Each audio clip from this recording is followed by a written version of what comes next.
One of the most difficult spacewalks it's ever attempted. Monday, two U.S. astronauts aboard the Space Shuttle Endeavour connected the crucial first two elements of the International Space Station. CNN's Miles O'Brien has more on their busy day. When the whistle blew, orbiting hard hats Jerry Ross and Jim Newman punched in, floated out, and got right to work, becoming the first card-carrying members of the Union of International Space Station Workers. Over 7 hours, they paid their dues, traversing up, down, and around the 77-foot embryonic station, connecting 40 external cables, attaching footholds, a slide wire, and removing thermal covers. F10, F11, C13, C14 are complete. I need to go to my left a little bit, Nance. Ross and Newman prepared for this moment for 2.5 years, training in NASA's huge water tank and with virtual reality. When it came time for the real thing, they were clearly ready, flying through the laborious checklist. You are way ahead of schedule, doing very nice. So far ahead, they were able to do some extra work, attaching handrails and sockets for footholds, which will be used on future construction missions. That work went entirely as planned, almost. Houston, I lost a whisk socket, and it's retractable. I don't know how it came off. The socket got away, but posed no threat to the shuttle or the station. Before the first shift in space ended, ground controllers in Houston and Moscow turned on the juice and confirmed those connectors were properly seated. The Russian piece Zarya and the ISS Unity were working properly and in concert. The astronauts also examined a stuck antenna on Zarya. Engineers are deciding what, if anything, this crew will do to deploy it. NASA put its best foot forward on its first walk outside the fledgling International Space Station. But there are at least 161 more spacewalks planned over the next 5 years, many of them much more complex than this one. Members of this high-flying trade union will undoubtedly get their share of on-the-job training. Miles O'Brien, CNN, at the Johnson Space Center, Houston.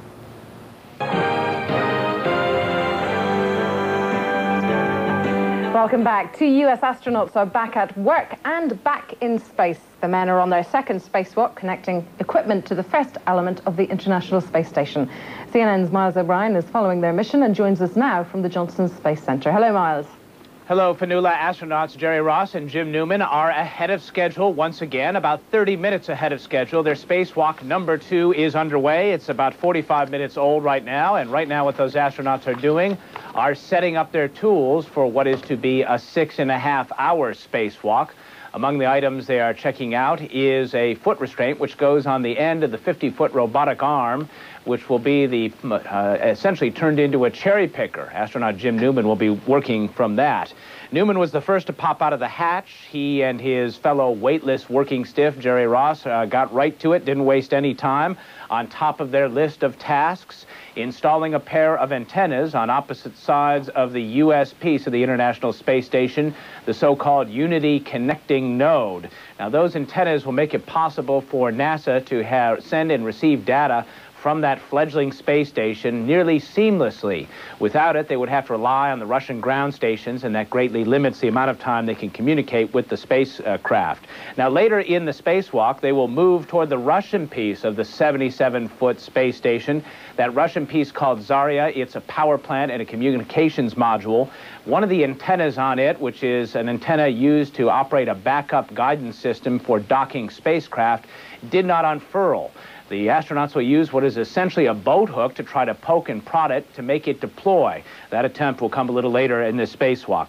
They will also be installing some insulation on Unity as well as a sunshade on an external computer.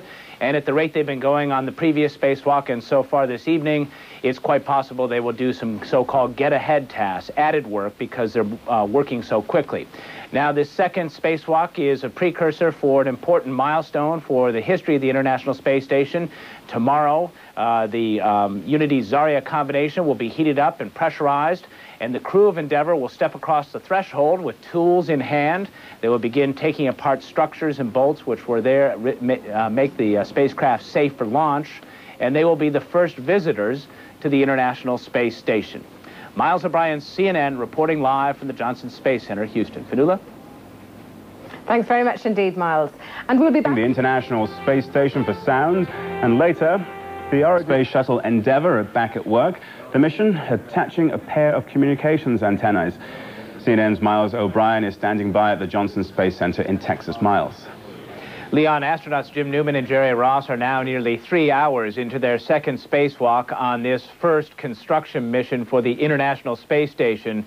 Let's take a look at some live pictures from space, 250 miles above the surface, traveling across the Pacific Ocean. The Space Shuttle Endeavour cargo bay is the shot you should be seeing.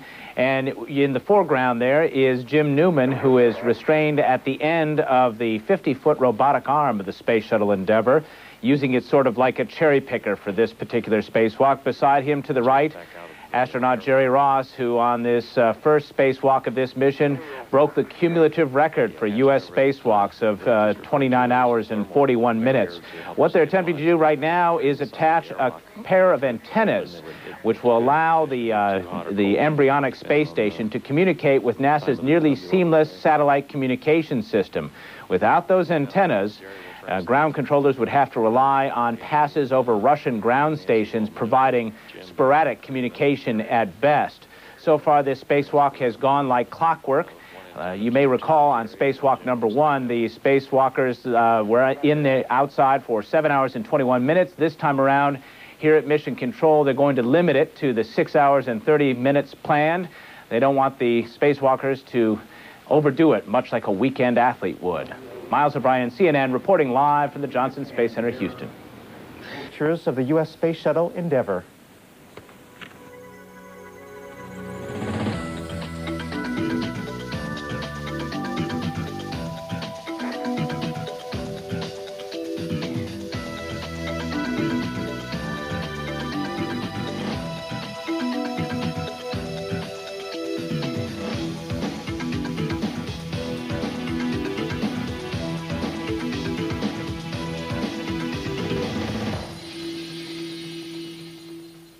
Several hours in the ship's cargo hold Wednesday, working on the fledgling International Space Station.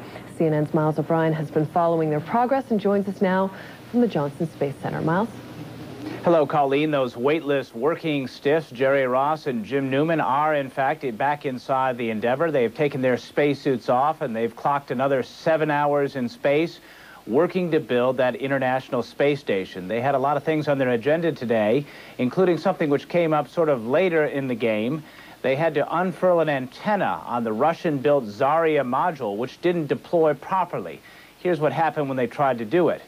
Using a 10-foot-long boat hook, astronaut Jim Newman unhooked it, pulled it, and that antenna unfurled. The antenna operates a backup system which allows unmanned spacecraft to dock on the Zarya module, which is the Russian part of the fledgling International Space Station, which now stands 77 feet high.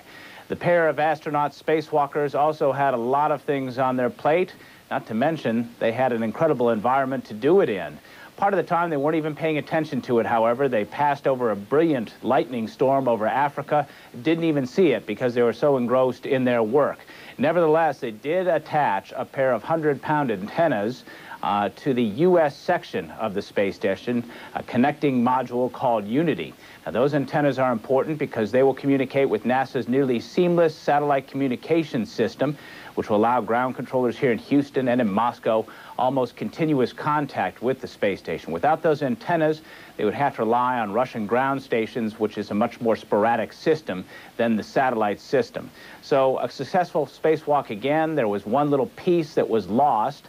That's something that astronauts try not to do when they're doing a spacewalk. It was a thermal blanket which floated harmlessly away from the Space Shuttle Endeavour.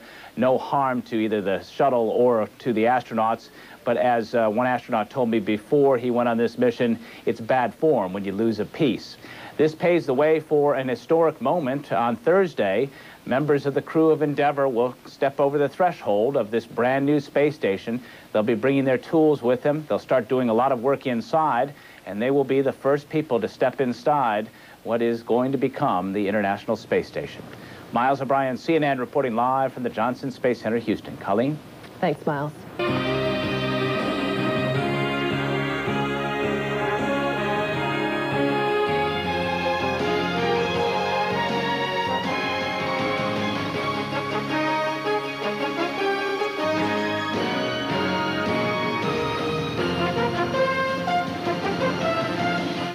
Tomorrow, shuttle astronauts continue their work on the International Space Station.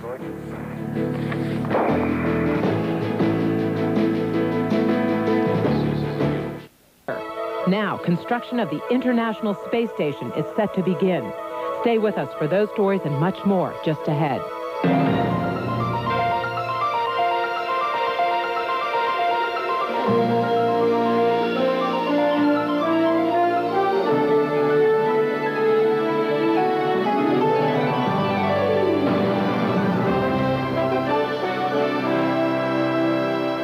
Welcome, I'm Ann Kellen. The Space Shuttle Endeavour roared into space Friday, carrying the second piece of the International Space Station into orbit. The first piece is already up there. The Russian Space Agency launched it late last month aboard an unmanned rocket. Now it's time for assembly to get underway. Miles O'Brien has details. Booster ignition and tool time at last. 2.5 years after their training began, the crew of the Space Shuttle Endeavour streaked off the launch pad, punching into low Earth orbit for some high-flying hard labor. It is the first in a long assembly line of missions to build the behemoth International Space Station. They're led by Commander Bob Cabana, a Marine colonel on his 4th shuttle mission. Flying is what I have loved ever since I was a little kid. It's all I ever wanted to do. And it's something that God's given me a gift for. The crew will be mating the first U.S. piece of the space station with a Russian component already in orbit.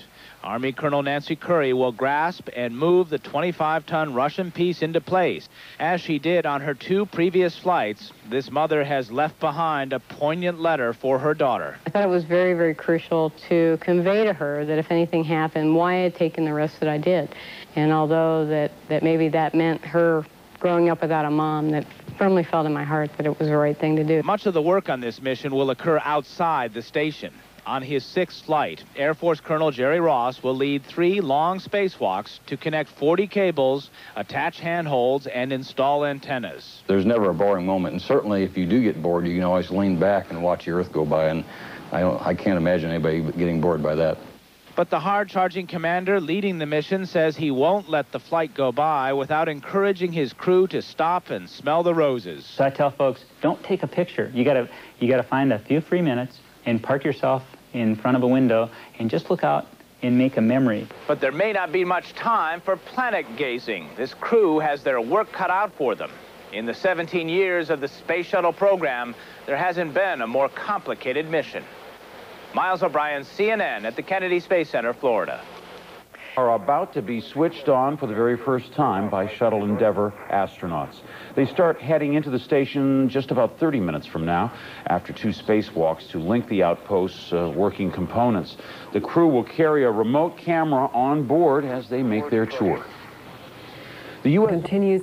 Now that they've connected its first 2 components, the Shuttle Endeavour astronauts begin work inside the International Space Station. Coming open to Unity. Crew of the Shuttle Endeavour began the process of assembling the International Space Station. Linking the first 2 modules has taken astronauts outside the shuttle on spacewalks, but now the astronauts are moving inside the new space station. Over the next 2 days, they will install a communication system and will load supplies and tools for use in future missions. It will take over 40 missions to complete the $60 billion orbiting laboratory. US astronauts Robert Cabana and Russian cosmonaut Sergei Krikalev were the first to enter the International Space Station on Thursday. For the next day or so, they'll be busy installing equipment and transferring items from the Space Shuttle Endeavour. Meanwhile, officials at the U.S. Space Agency have rescheduled until Friday the launch of the Mars Climate Orbiter.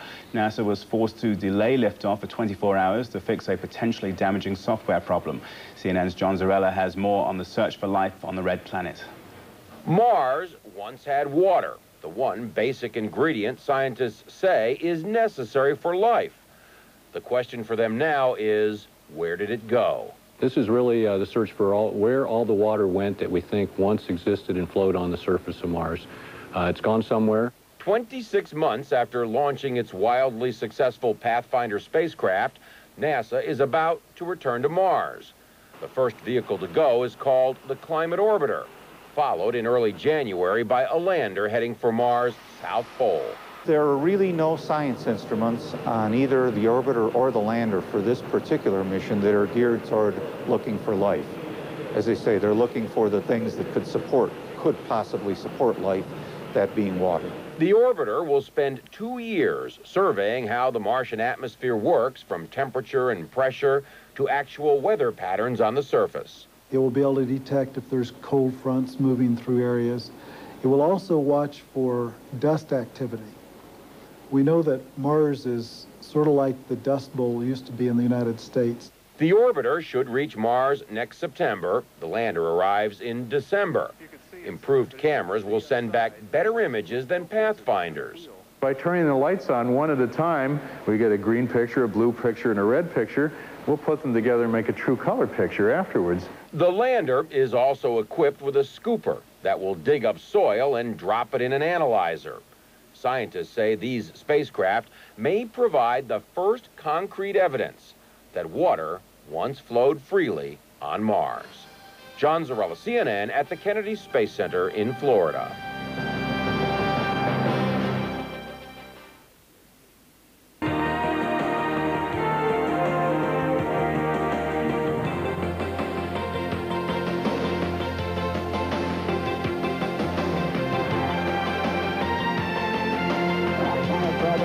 We got a lot of work to do, so we're going to get back to work.